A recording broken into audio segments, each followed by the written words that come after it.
j'ai pas toujours été là, hein. Je veux dire, avant, j'étais normal. Enfin, avant que ça n'arrive, j'aurais été allongé là, sur le divan. Et non ici, dans le vide, à 91 cm du divan.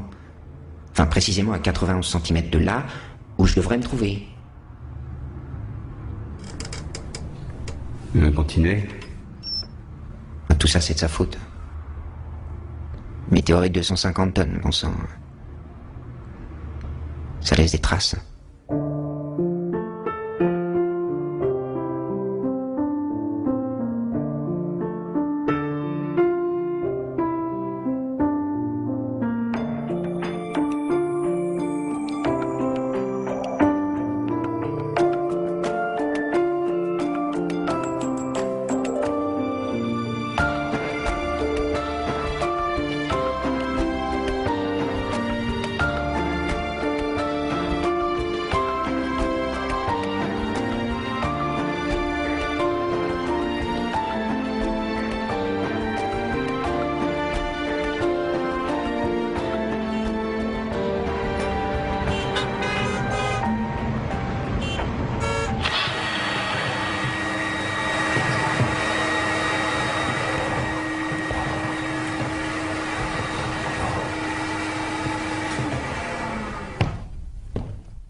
Et donc, finalement, il n'y a pas eu de dégâts. C'est bien ça? Pas eu de dégâts? Comment ça? Ah, c'est vrai. Seulement une antenne sur l'immeuble, en face de chez moi. Et moi? Et moi?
Allô?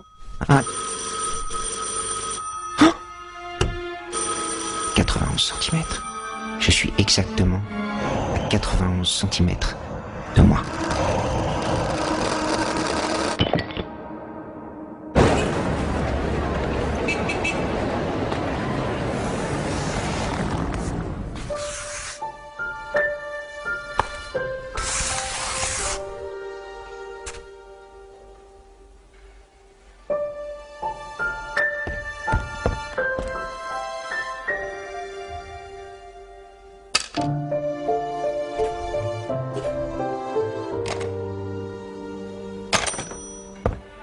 Après, c'est juste une question d'organisation. Faut rester organisé, c'est tout.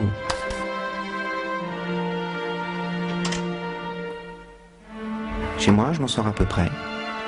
Ça va. Ça se passe plutôt bien.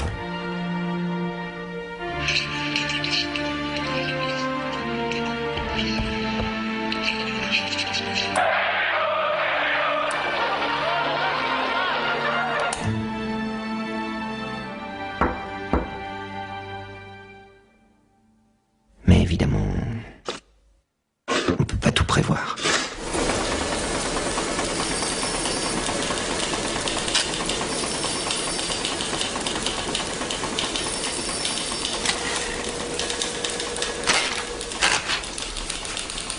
Ah!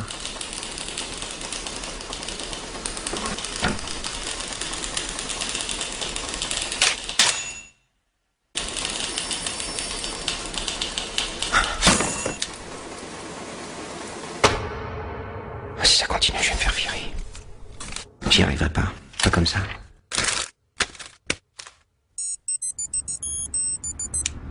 Bien. La prochaine fois, nous reparlerons de l'astéroïde. Météorite, pas astéroïde. Ça n'a rien à voir. Non, c'est pourtant pas compliqué. Un astéroïde, c'est lorsque... Un astéroïde, c'est quand la... ça n'a rien à voir. C'est une météorite qui m'est tombée dessus, rien d'autre. Et tout ce que je veux maintenant, c'est retourner à ma place. Visiblement, vous ne pouvez rien faire.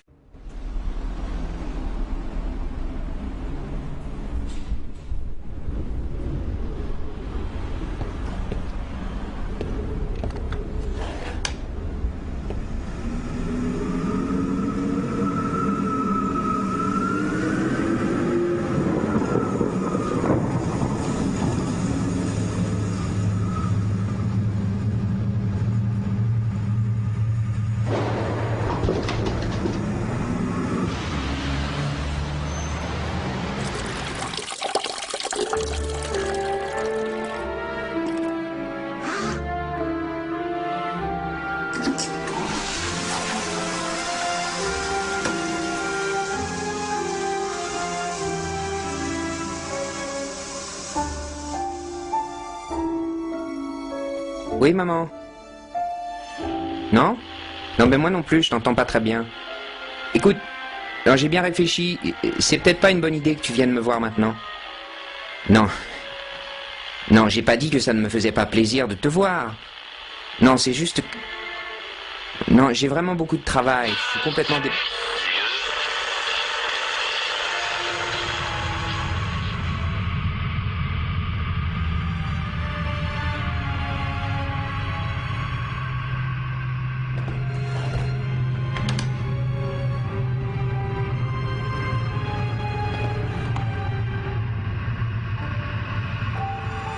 Où tu vas, toi? Tu crois pas que je vais te laisser filer?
Comment vous sentez-vous?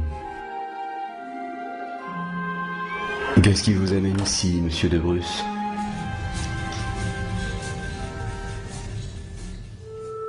Ah, je vois, oui. Effectivement. Donc finalement, il n'y a pas eu de dégâts, c'est ça. Combien de centimètres, dites-vous? Combien de centimètres, dites-vous? Bien. La prochaine fois, nous reparlerons de l'astéroïde.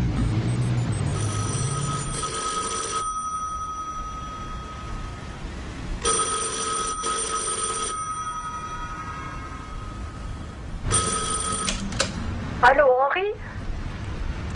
Henri? Je sais pas ce que tu as, mais je commence à m'inquiéter. Ton oncle Jean m'a dit qu'il t'avait croisé dans la rue. Et tu lui as même pas dit bonjour. C'est pourtant lui qui t'a trouvé ton travail. Henri? Henri?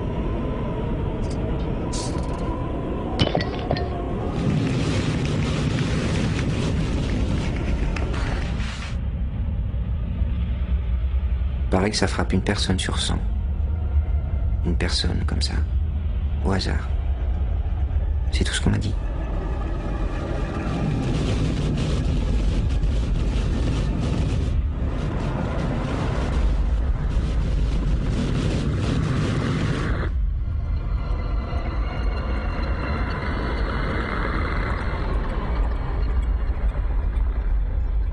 On ne précise jamais aux gens de combien ils sont fous. On dit juste qu'ils ont perdu la boussole, qu'ils sont à côté de la plaque. Paumés, quoi.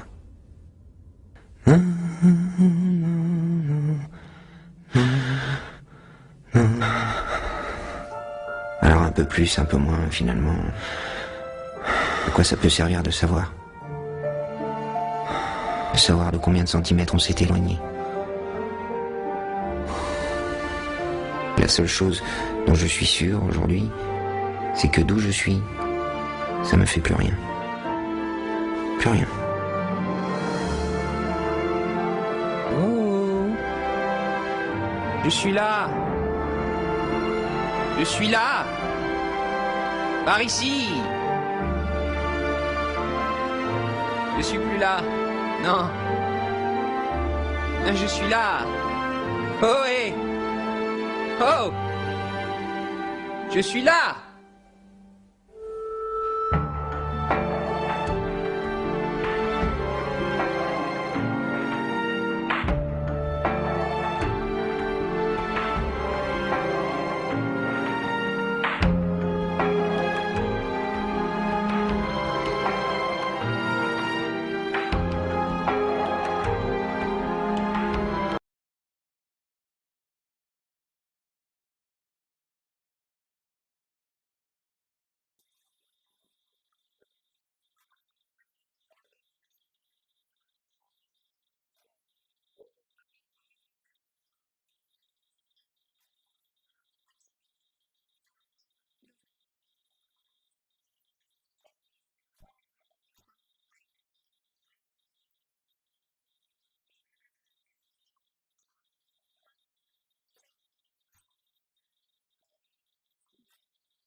En la siguiente escena, podemos entender que después de lo sucedido con el meteorito, Henry cree haberse salido de sí mismo encontrando en esto una serie de perturbaciones psíquicas que limitan ciertas actividades físicas. Es por eso que en ese momento su yo trata de equilibrar lo sucedido acostumbrándose a esta situación, y con esto el yo empieza a distribuir esta energía libidinal con el fin de no generar conflictos con el ello, y asimismo no generar la angustia.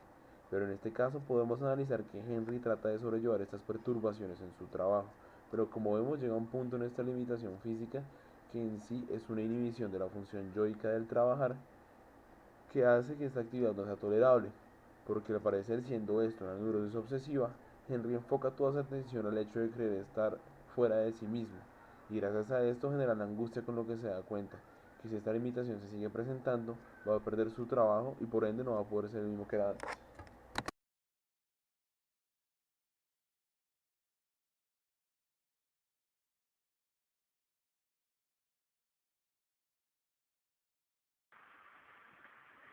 En esta escena, podemos ver cómo Henry busca desesperadamente aquel meteorito que lo sumió en esta situación, pues busca encontrarse de frente con su objeto escogido. Cree que si se vuelve a encontrar de frente con este, liberará el síntoma que se ha generado a causa de la angustia que le representa alejarse de los objetos de la realidad. Es curioso notar cómo el único objeto que no se encuentra distante es el telescopio, pues solo a través de este logra percibir la realidad, es decir, su realidad. Además, constantemente se refiere a un meteorito y lo diferencia de asteroide, pues las dimensiones de uno y otro varían considerablemente, lo cual nos muestra cómo intenta minimizar su síntoma frente a la mirada del psicoanalista. Sin embargo, al encontrarse de nuevo con ese objeto, la situación empeora, pues se trata de un objeto transicional, que al alejarse de su alcance va a incrementar el síntoma y la angustia en el sujeto.